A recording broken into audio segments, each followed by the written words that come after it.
Nairobi kanyo koro atimo an school the University of Nairobi. Atimo Bachelor of Commerce. To Kisumu kae be koro adake matin around 16 years. Mano Mamboleo, Maseno Plaza. Yes. Okay. Onge wach mana kaka wendo waseparo na par ne nyinga. Nikech ka ing'e ni kawone ka waromo mokwongo donge. Koro nyinga nyaka to ing'e donge. Yes. Nyinga an kaendi chinyona gi kaendi idenda gi nying mar Lorin Adhiambo Obonyo. Lorin. Lorin Adhiambo Obonyo. Mane nying ma gidenda go kaendi. Erokamano. Mana kaka ne wasechako no erokamano kuom bedo kodwa kaka wuono. Ageno ni wadhi dhi mana mos ka wawuoyo about imiyowa matin about history mari mar bedo jathum donge. Mana kaka nisewacho ing'e ni kawuono bende kapok wadhi mabor kawuono wadhi alo odiochieng' mar iluongo ni Father's Day. Yes, Father's Day. Akia ni to be in gi message moro matin nyalo nyiso message to the fathers. Yeah, today is Father's Day. Exactly. I will first of all because my dad is the most crucial man in the world, and I would love to wish him a splendid Father's Day. And to the fathers out there, anyalo dwaro mondo anyisgi ni let them toil for the success nikech they have been to it. Kamano. Yes. Onge wach. Mana kamano ero janeno marwa mar chuny Onagi TV, mana kaka wendo osewacho kanyo kendo osedhialo wuon mare mano onyuole kendo omedo nyaka wuoyo gi jogo eko mabende nigi as in team message moro kanyo michiwo ne jonyuol magi wuone wadonge. Kamano ero. Koro kapok wadhi mabor. Ing'e ni sama ng'ato dwaro chako gimoro nyaka to ibed gi interest donge. Interest nyaka bi mokwongo to gi passion mari. Koro kaka in jangolo mabende golo thum ma opogore. Pok mari mar bedo jathum nochakore nade? Pok mara kawacho adieri, pok mara nochakore, okay, chon nadwa bedo ga a journalist. That was actually my passion. Nadwa bedo ga a journalist and a lawyer. But koro become nobire dire kanyo. To gik moko achiel ariyo notimore, koro nodonjo ni atimo become. To koro journalist ni ng'eni koro ng'at ma timo journalism I am very sure ni onyalo wer maber koket ne studio kamae. Koro na feel ni kadhi actually the passion of music nochakore 2024. That is this year. To kanochakore nawacho ni in fact nitiere wende moko manadhi agolo achiel ariyo. To kanagolo wende gi ing'eni naonge gi omuom kata pesa moro that I could actually go to the studio and record. Anyalo paro na record wera moro achiel gi simu, ariyo gi simu. Koro I used to post it in the status kasiyudo ka jok moko to be koro nyieri matin. Koro nodhi kamano and kane baba mano koro Raila was going for the African Union position. Koro na feel because I'm politically based matin. And also in terms of music I'm always very good. But koro music is a passion, awach kamano. But now all of them politics is a passion. Koro gimano miya I dive into singing the song ma amba donja yudo ka you guys are playing. The first thing I was actually happy when Raila Amolo Odinga, that is Baba, went for the African Union position.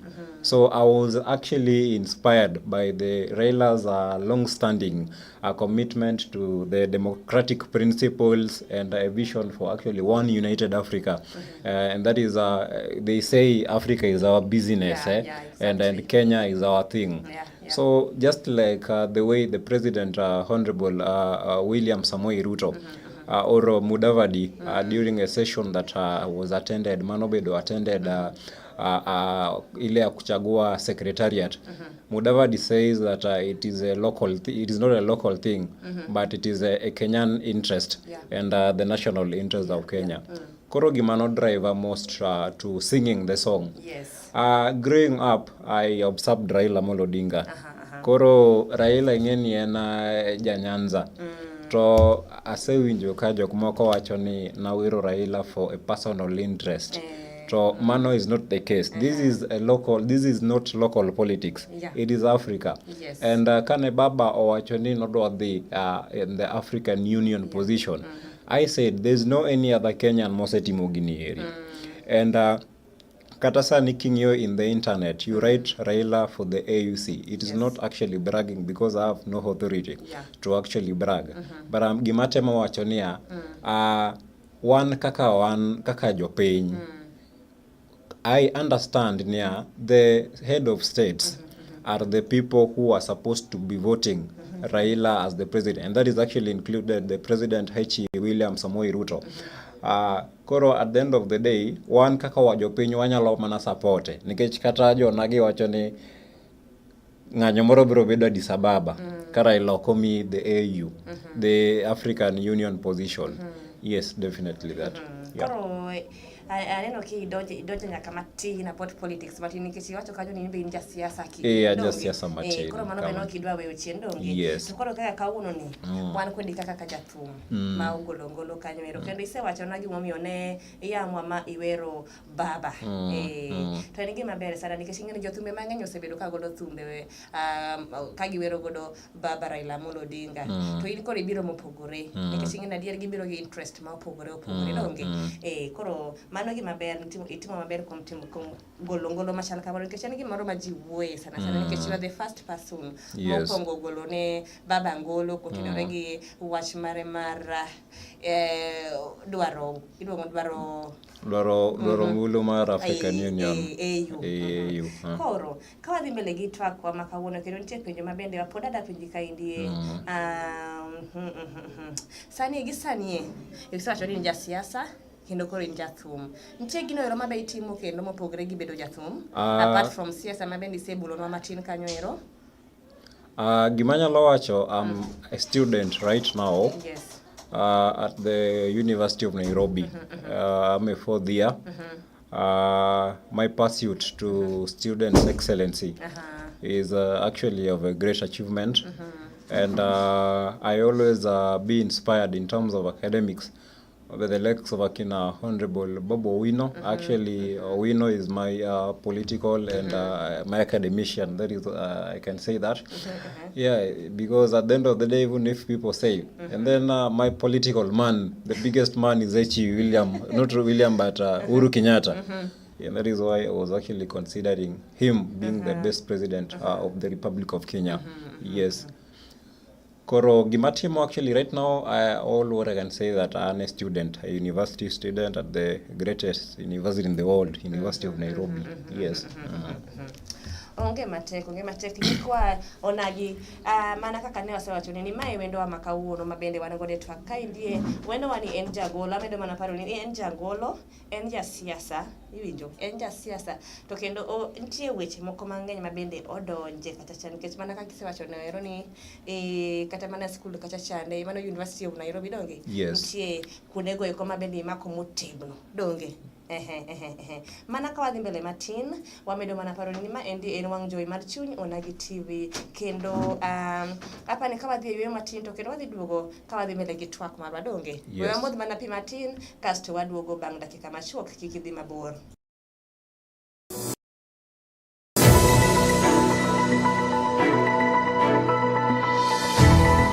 Ineno Chuny Onagi TV.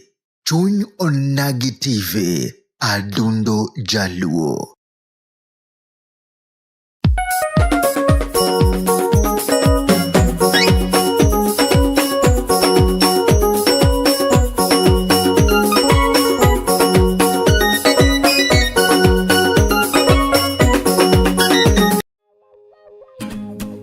Events, take care of it.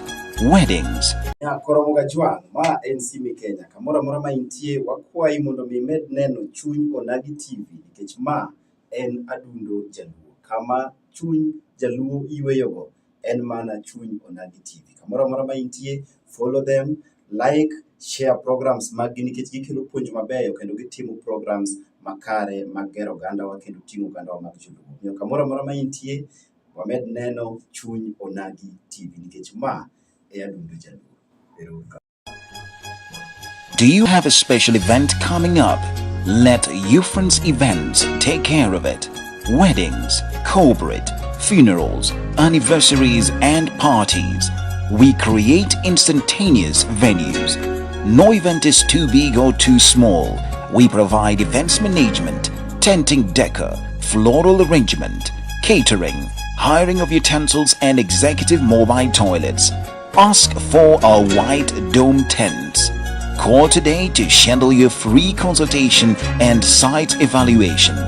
Youth Runs Events is your one-stop shop for your success is our business. Mani loving any punjo tek, erai ma punje.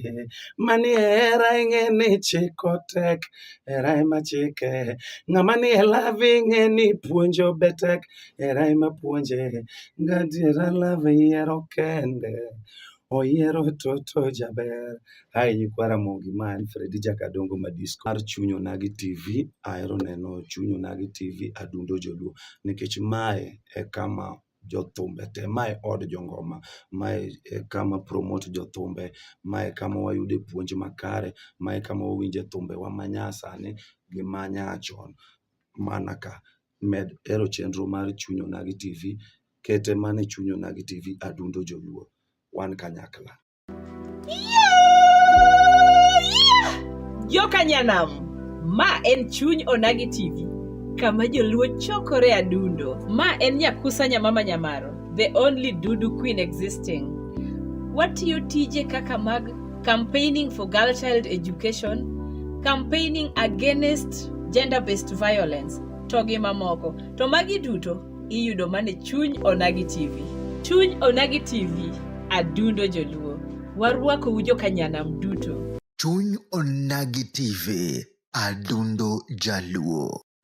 Ginyinga na ilonga ni Sospita Obungu Owich, an president mar Sufuria Revolution Movement Kenya. Kawuono ni wantiere Chuny Onagi TV, kendo wakwayo u oganda duto te kamoro amora ma untie. Mae kama dundo wayweyo godo kaka oganda Joka Nyanam. Biuru duto mondo mi ubed kanyakla kodwa e Chuny Onagi TV. Warwako u nikech kae kuma chuny weche wuokie. Biuru mondo winji luo kitwa gi timbewa. Mae en chuny dholuo kendo en chuny onagi dala. Mae chuny adundowa. Mae adundo mar jaluo. Mae adundowa. Mae dalawa. Mae kama onagi nitie. Warwako u duto ubed thuolo. Thumbe manyasani, oangla, ajawa, thumbe duto te igoyo ka e yo mowinjore. Josiasa imiyo thuolo, wacho dwachgi, wacho pachgi, nyiso kaka piny onego bed ni ringo. Ipuonjowa kaka luo kitgi gi timbegi onego bed ni bedo. Mine omi thuolo mar wacho dwachgi, kaachiel gi kaka onego bed ni giriembo wechegi e communities mawa. Nyithindo matindo miluongo ni boy child, kaachiel gi girl child, bende omi ratichgi. Jodongo nigi nafas margi mar wacho wechegi abila. Dongruok duto te, mae kama dongruok nitie. Biuru e Chuny Onagi, biuru wabeduru e adundo marwa kaka onagi. Akwe Joka Nyanam monde ujoinwa monde wa support Onagi TV. This is our new thing coming in the estate or in the county. So please join us to support our friends who we have worked with them for long. Joka Nyanam, my GN Bernardo Guche or Benbo. And man Musa Juma Ovela. So Novela Ndalo man I invite into the States in Allentown, Pennsylvania. Ko Musa Manuel Okinyo ko wacho ni adonjo peni jo US no wakadira oguche jana kat ngamalongo sana bende omini eji festa gitambo bende Tom Juma magusiepe Musa madongo mage mane okele US. Onagi TV egiwa masani mwadwa promote ko jo turwa te donjuru e Onagi TV ubo winjo ngolo mag jowa mag Musa Juma mag everybody ma play wa e Luolan. Onagi TV e adundo jaluo sani. Koro adundo wakae ndiye mamondo waritre. Ineno Chuny Onagi TV. Chuny Onagi TV, adundo jaluo. Welcome to the Bowls Resort Kisumu. We offer accommodations, restaurant and bar services, African dishes with other cuisine, conference halls, lounge, children's playground, ample parking area, Come and have a taste of our delightful garden with a serene environment and a spectacular view of Lake Victoria and its shores. We are located along Abuson Road, Riyadh, SOS Village Road, off Kisumu Busia Road, opposite Kisumu International Airport, Kisumu, Kenya. You can find us on Facebook at the Balls Plus Resort. Email us at reservation@theballsplusresort.com. Contact us on 0724-835912 or visit our website at www.theballsplusresort.com. The Balls Plus Resort, serenity and bliss.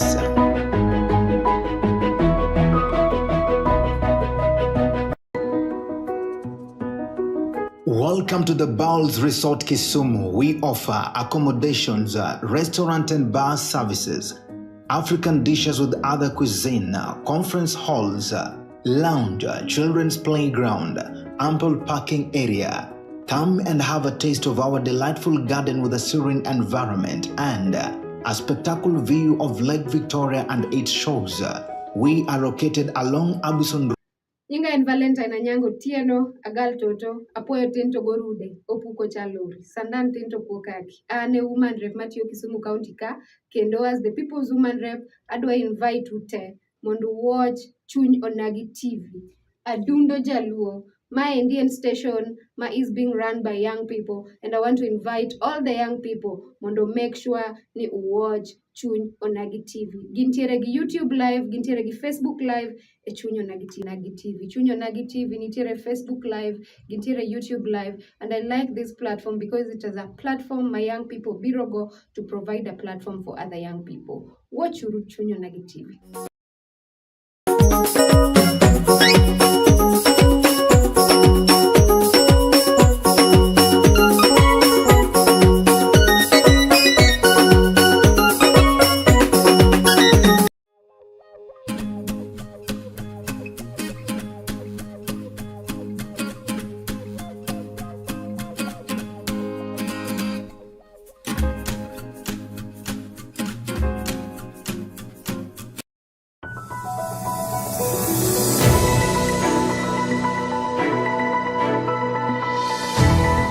Ineno Chuny Onagi TV. Chuny Onagi TV. Adundo Jaluo. Machiegni kendo bang' yueyo machuok waseduogo kaendi kendo mana kaka ne asewachonu ni wan gi wendowa ma kawuono, wan gi wendowa kaendi miluongo ni Abuom Willis. Abuom Willis osemolo kaendi kendo wa mana e piny mar Nairobi.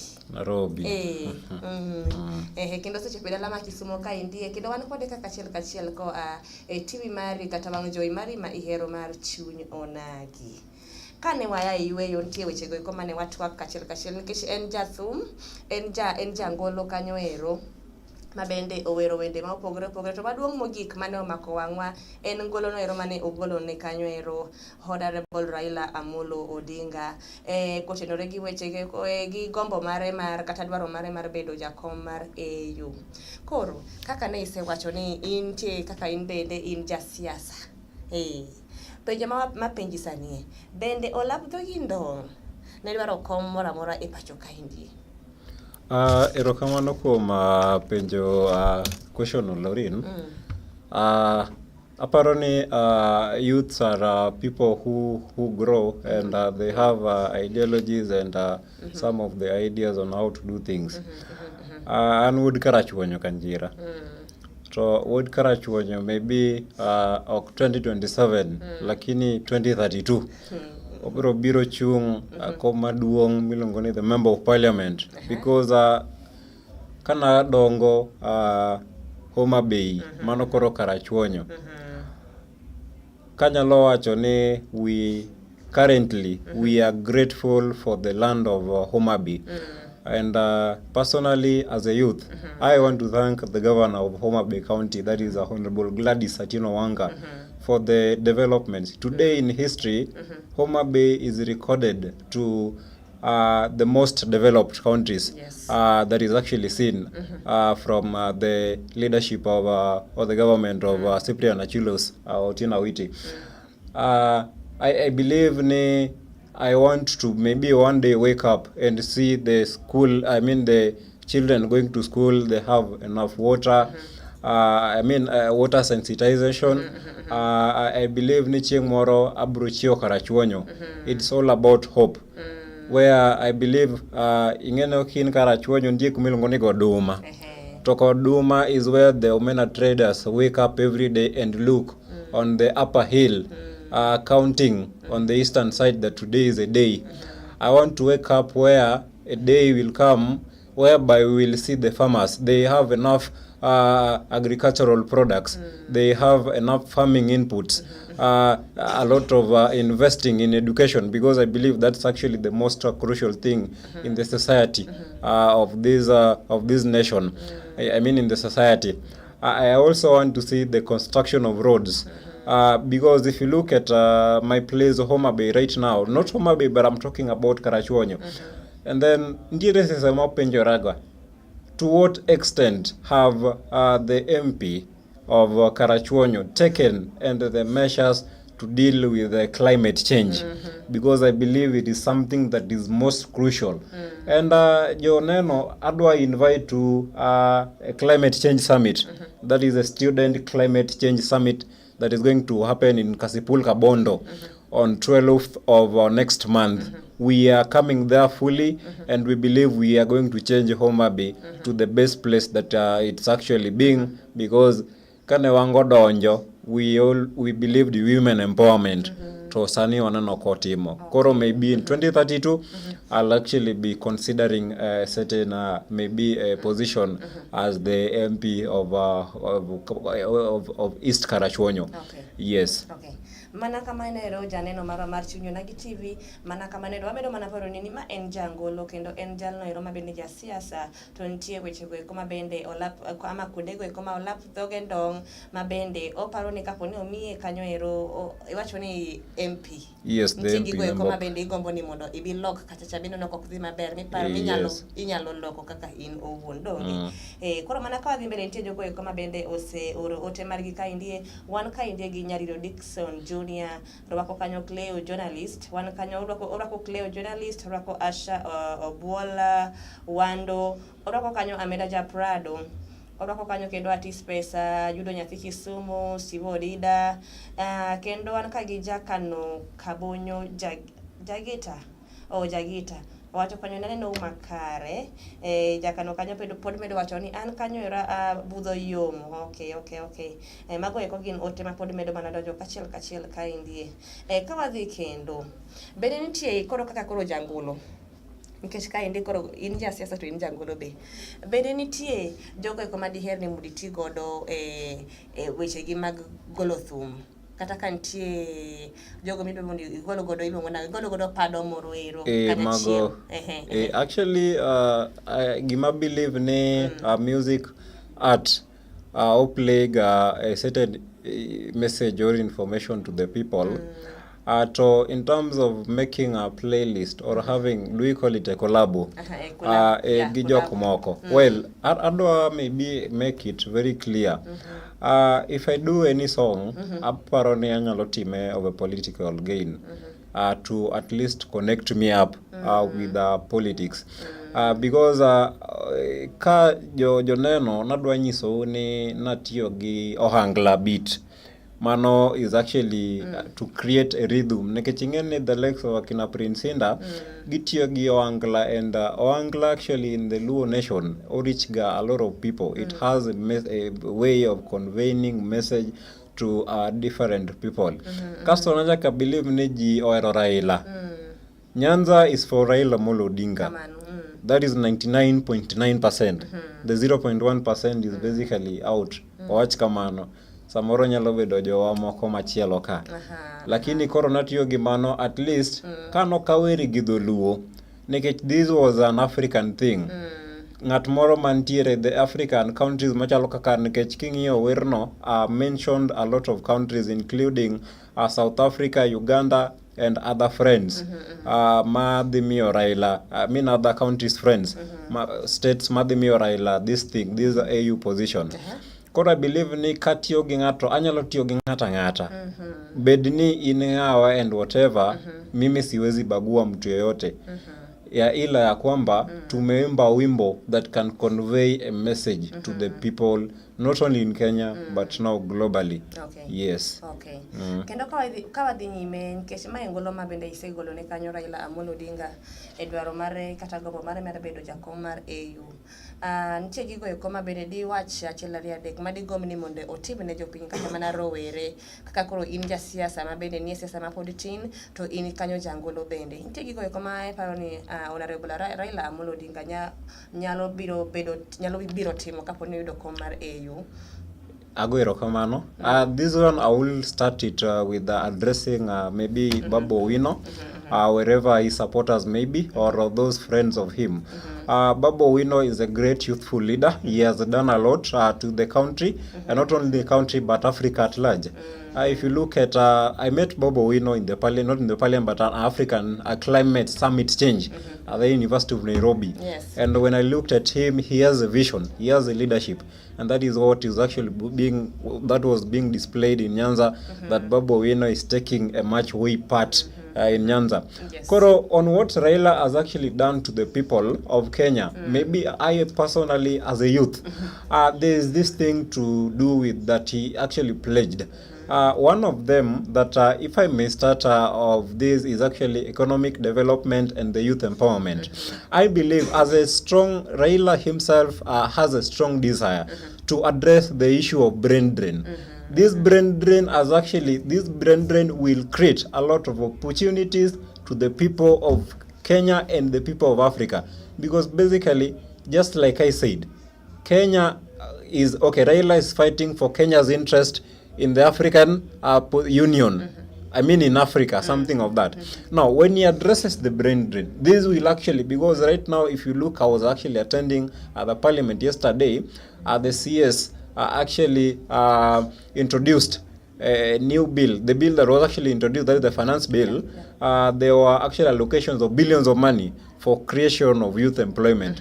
And the second thing that I would like to say, that Raila has done a lot in the infrastructure and development. The first thing, when Raila drawing his contribution actually to the Oryx experience, you look at from the year 2018 to 2023, when he was actually the chair of infrastructure and development, he has pushed for and accelerated for the development of this continent, the continent which is Africa. That is where he was leading these the states, different countries. Again, Raila believes in Pan-Africanism, unity and collaboration, the creating peace. When I talk about Pan-Africanism, I think most of you maybe studied it right now or in social studies. It's all about unity and peace collaboration. Raila himself has created a serenity of peace, not only in Kenya, but in Africa. If you look at the Earthshake, and then if you look at my song, the developments and achievements that Raila has actually done, I have mentioned something to do with peace. He has done a lot for the country in terms of peacekeeping missions and several ways of actually creating unity and collaboration. So the last one that Baba has actually done is the diplomatic engagement and support to the people. Raila himself bring about and is embarked on a comprehensive effort to gather support for African leaders. And if you look at the African leaders, what I'm talking about, I'm talking of some of the leaders maybe in Ethiopia, not in Ethiopia, but some of the countries like Uganda, we have Tanzania, the countries that I've actually mentioned. These are the people who have said they're going to back up Baba for the African Union position.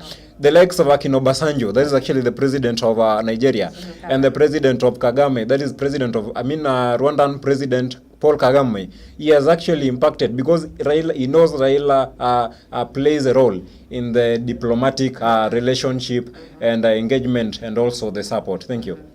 onge wach nikona gimana kaka osewacho gigo eko mabende Honorable Raila de pang timo kaponi oyudo komno ero mar AU kendo wacho no kanyo kachiel e yo ma adimba ka wadhi mbele kaendi antie pod wadwani mondo watwak matin wadeni mondo wagomba kamatin koro wadhi mana mose nikech komolo kanyo sa 10 to wang' wabed kanyo kendo gi weche manyien ayo ma adimba koro ka wadhi mbele kaendi an gi penjo ka watieko nyini koro watieko nikech weche go malich mane wapango wacho wasewacho kaendi donge apenjo kaendi niya ing'ede kaka jasiasa kaka rawera makoko siasa wacho ni doje igni gamanecha mano 2032 2032 dong in siasa sani actually ana siasa but koro maduong koro ngene actually maduong ko kabisa okay wacho koro nchi achiedh nade mabende in kaka jasiasa kendo kotenre kaka kurin jangolo bende nitie challenges moko mabende ikale nikech okin kendi un joma ng'eny oko kacha chandi okin kendi koro akeni koro ito koriko into nitie challenges mage mabende ineno kaka jangolo kendo kaka jasiasa rawera mapod tin ma youth mapod tin mako ka dongo industry ni endi okay agoro kamano kachako gi mar siasa challenges comes in every industry or any other field and if you talk about challenges that I've actually faced, one of them is the financial stability. Nekechiyo doka I've invested in Raila for the AUC, and that is actually maybe if I play integrity. As a youth and a comrade, I have invested in Raila for the AUC. I have written a lot of messages to the politician. This is included the governor of Homa Bay. I have written to Dr. Babu Owino that I presented the message to him through his area member MCA in Bakassi East. I have presented a lot of message to some of the MPs in Homa Bay. So, you know, literally in a common world, politicians are busy people. And personally, I cannot blame any of them. Gimanya lo wachania, an kaka Buom Willis, I'm not actually fighting or based on my interest, but I'm only talking to the interest of any youth, maybe in Kenya, in Kenya. Gimanya lo wachone jo siasa makoro ntiere. I know accessing politicians is something that is always very hard. But anya lo kwagi ni let them be friends to the youths. These are the people whom elected them. And I'm sending a kind message to the Honorable Opiyo Wandayi. That is a minority leader Azimio. Opiyo Wandayi, I have sent a message to Mheshimiwa, but I believe Mheshimiwa is always busy. He is the most respected man, and I believe Ndire Chieng Moro Moburo Richa. The second, I'm sending a message again to Honorable Dr. Bob Owino. Owino is a youth man, and he supports every youth that come across. And maybe I want to appreciate the MCA of Kanyaluo Ward, Ongoro. Mheshimiwa Ongoro has actually done one or two. We haven't met, but Ongoro has actually shown his hands on the basis of the song that are actually produced. Now, my request to all of the Azimio leaders, because literally you cannot, I know I've sung a song that is not much on the interest of the people of UDA, but I believe even if you're in UDA, this is a Kenyan thing. This is a Kenyan affair. Let us be one people. Let us be one community.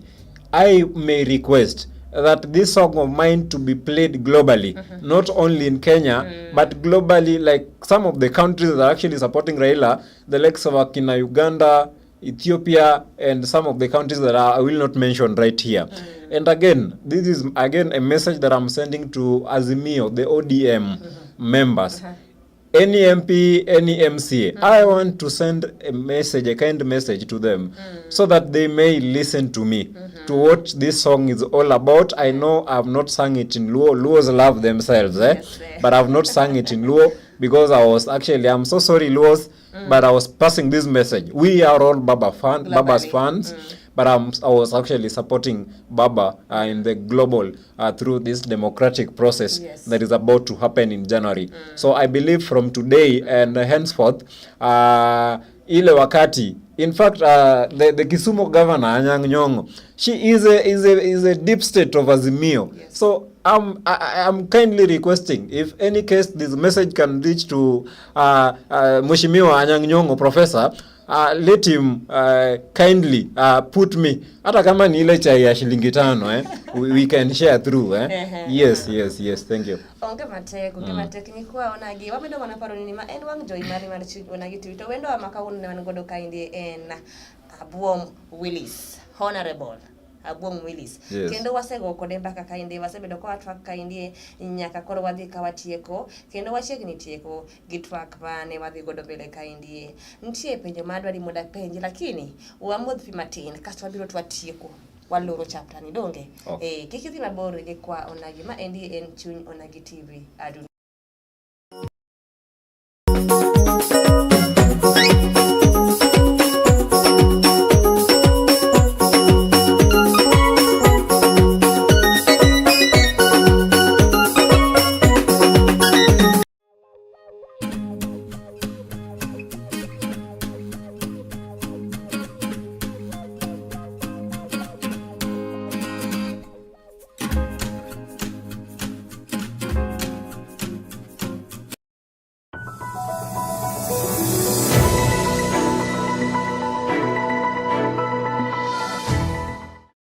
Abuom Willis, Raila for the AUC.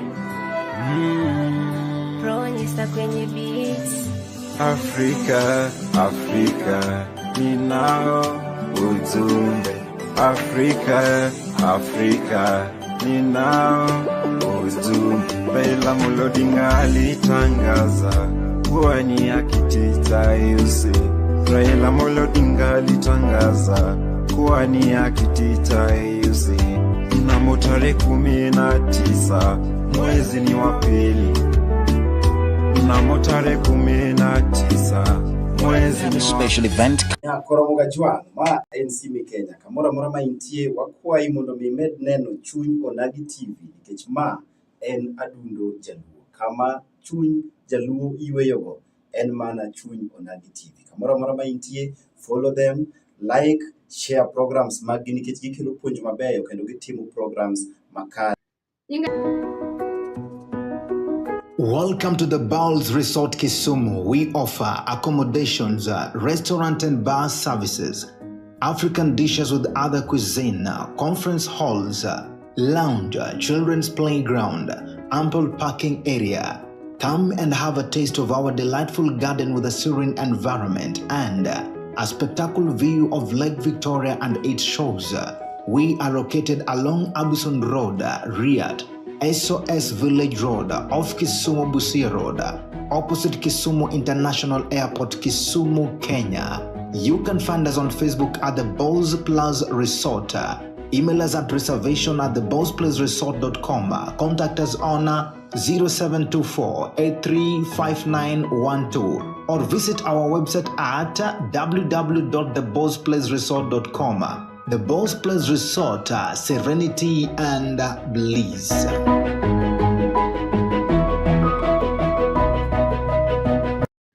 Nyinga en Valentine Anyango Tieno, Agal Toto, Apoyo Tinto Gorude, Opuko Chaluri, Sandan Tinto Pokaki. Ane woman rep Matthew Kisumu County ka, kendo as the people's woman rep, adwa invite ute, mondo watch Chuny Onagi TV.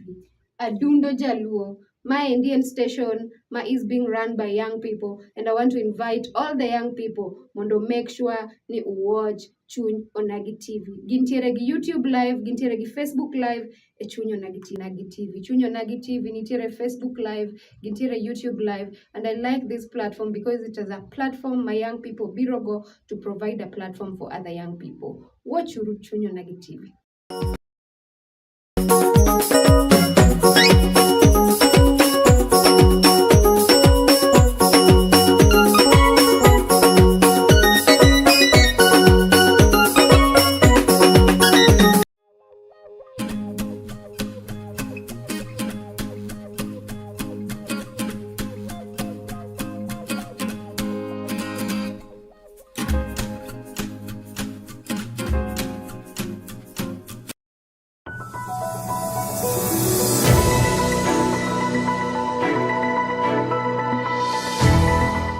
Uneno Chuny Onagi TV. Chuny Onagi TV. Adundo Jaluo. Warwaki kendo machiegni nyikwa Onagi kod johera mag Chuny Onagi TV. Warwaki kendo koro ka wadhi ka watieko, ma en ondamo mogik ma bende watieko ka wago mbaka gi rawera ma en jasiasa to en jathum ma nyinge Abuom Willis. Koro wadhi ka watieko. Wadhi ka watieko kendo an gi penjo ariyo mogik. To mokwongo apenjo ka inia kopogore gi ngolo ma igoloni, bende nitie moko ma bende isegolo kata mipango golo? Wende ma apango golo, kata mana segolo, nitiere moko mana golo but yet they are not uploaded.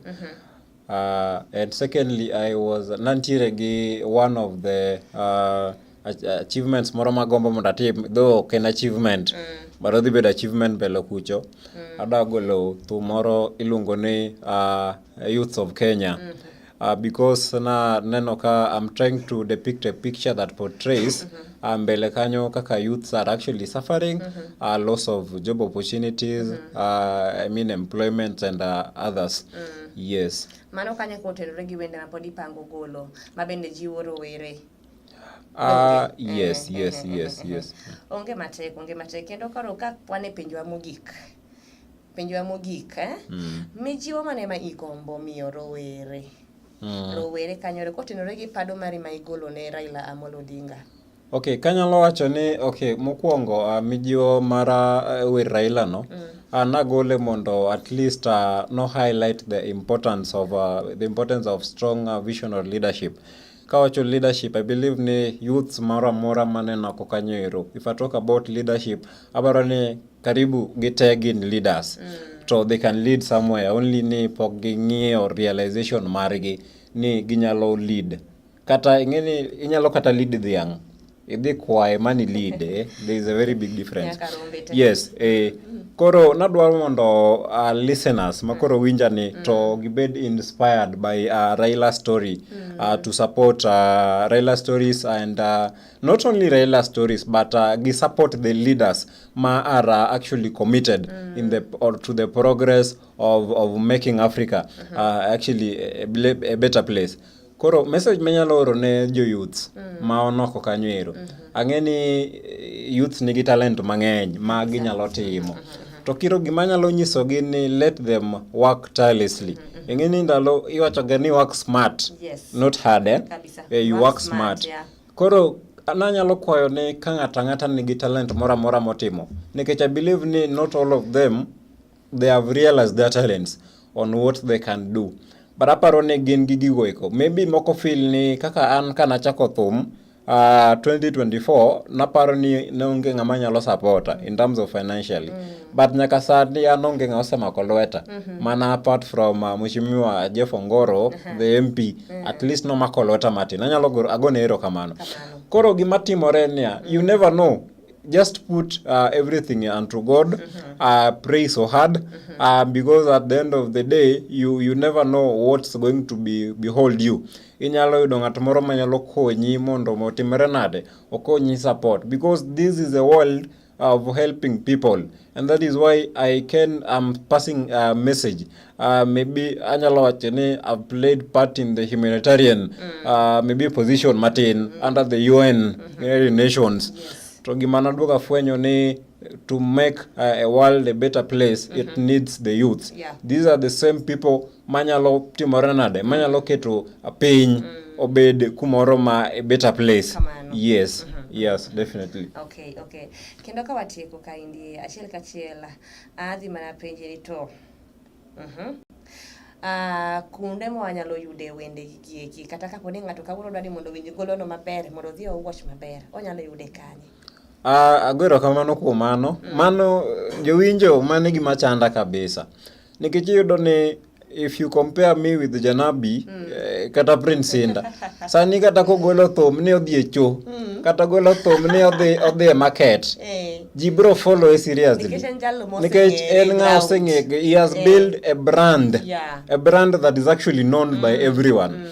Koro gima nyalo kuo jowinjo, akwayo nu udonje YouTube kachacha. I have Kenya maber kachacha. Oh, ni wa appointed ye. Ni kamera moro be. Okay. Koro gimanyalo kwa ujo winjo. Ana kwa ni mondo udhi YouTube na kachacha. Umany mana Abuom Willis. Kata koko unyalo yudo Abuom Willis, umany Abuom Willis Raila for the AUC. Udhi yudo mana werno. To kiki like kende. Nakwayo ni view, like and you subscribe. Yes, subscribing, no, that is most of the biggest, like actually the important, crucial part. Ki subscribe na kanyo ero, to at least abro medora. Ewacho ni Kiswahili cha wacho nango. Ujaza kidogo koso haba ujaza kidogo. Ini joma bei. Haba ujaza kidogo. Ujaza kibaba kidogo. Oma bei Kiswahili notama. Koro by the way wane. Iwacho ni akara chuonyo. Mimi Kiswahili ni tami. Adaki sumo for long. Anyalo wacho ni Kiswahili serious je. Okay. Yes. So nakwayo mano e YouTube channel na acha kanuoyo kendo ilongani Abuom Willis. Just go there and search Abuom Willis or Abuom Willis Raila for the AUC. The Facebook kachacha many Honorable Abuom Willis Hon HON .Abuom Willis. TikTok be koro antiere lakini ngeni koro TikTok to nadonje very late. To unyalo kata manya kanyo eri ilungani Abuom CBS Abuom CBS manya Abuom CBS Nairobi Abuom CBS Nairobi TikTok udhi yuda kanyo. Kasto kumalich makoro nagombo mondo connect god. Unyalo kao namba na ngata manie mbui makoro nena nyalo bedo gi namba na I'll basically read it thrice. Namba na N01 10 89 58 63 acha kanuoyo nono achiel nono aboro chiko bicha boro auchiel adek 01 10 89 58 63. Kamano ero. Yes. Kendo nyisa mogik role models magi industry mar thum kata politics kachako role models. Okabi wondo Janabi is my biggest role model. Awinjega every now and again. And secondly, in terms of political thing or political aspiration, anigi osiep na moro ja karachuonyo ilungene Kennedy Ondieko jauda. Koro Kennedy Ondiek is my asebedo kama anye lakini olal na matin. Akena bro yude lakini Ken Ondiek is my political. I have 3 political jok my inspire. I have Daktari Babu Owino. I have Mheshimiwa Uhuru Kenyatta. In fact, in terms of reading speeches, I can do it like Uhuru Kenyatta actually. So he inspires me a lot. And again, the 3, those are actually my political inspirers. Yes. Kamano ero. Mana kaka ne wachake kanyo gi wendo makawuono ma en Abuom Willis ma en kanyo jangolo kendo ja siasa mogolo pado moro kanyo achiel matiri ng'inyi kowero godo kanyo Honorable Raila Amolo Odinga kotenore gi wechege kata dwaro mare mar dwaro kom mar AU. Omiyo wagoyo ni erokamano maduong' kuom bedo kodwa kaende nyaka ne ochak kanyo saa 8 kendo sama ne warwako wendo ka saa 9 koro odhi kanyo ka omolo kanyo saa 10 mar midhiambo ma bende wadhi kelo ni kanyo weche manyien koa kuom owadwa Gerald Bonyo. Wakwa idi meda kete machiegni kendo odiechieng' machielo. Koso nitie jogo midwa moso? Anyalo moso jok ma achiel ariyo. Moso ariyo mondo wago. Moso the whole University of Nairobi students. Chaka moso jo karachuonyo te. Kamano. Chaka moso mheshimiwa karachuonyo Kanyaluo ward. Ilungane Jefongoro. Okao mosna kabisa. He's a real man. Kamano. Wagoyo ni erokamano maduong' kuom bedo kodwa kainde nyaka ne wachak twak mar kama kawuono mar budho makare. Chenro ni en budho makare ka wakelo ni kainde chakre wuok tich nyaka tich abich. Wanenre kendo kanyo odiochieng' machielo mano ero en next week Monday. Ka kendo wabiro kaindi gi weche mabecho mabokelo ni kaindi. Wendo ma kawuono ne en kanyo ero Abuom Willis mano ai piny mar Nairobi. Ero kamano ero kendo waromuru odiochieng' machielo kamano. Oriti uru.